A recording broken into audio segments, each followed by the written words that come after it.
بهار سبز تو را من خزانه بینم نه افتم مکس تو بین یا باید جای گرفت ما مسافران به مسکوه آواره و در بدر ما به خانمانه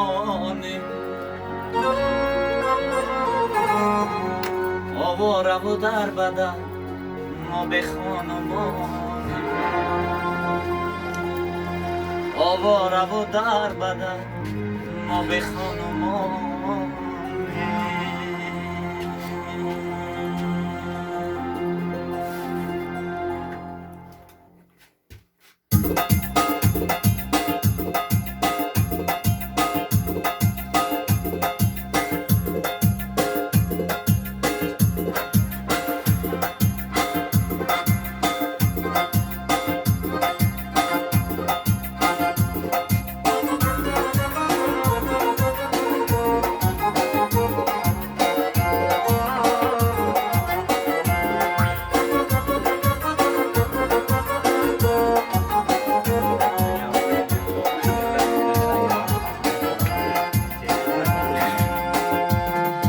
افسوس که در این دشت و بیابان مردم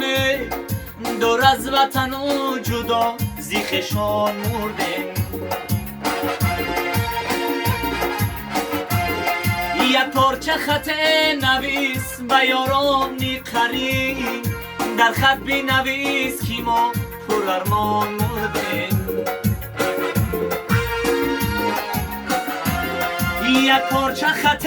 نویس به یاران قریب در خط بنویس که ما پر ارمان مردیم وان زمین ای وطنم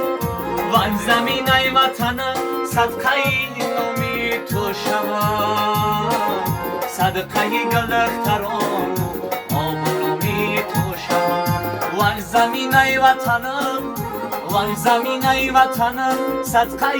نامی تو شوم صدقه گلختران آب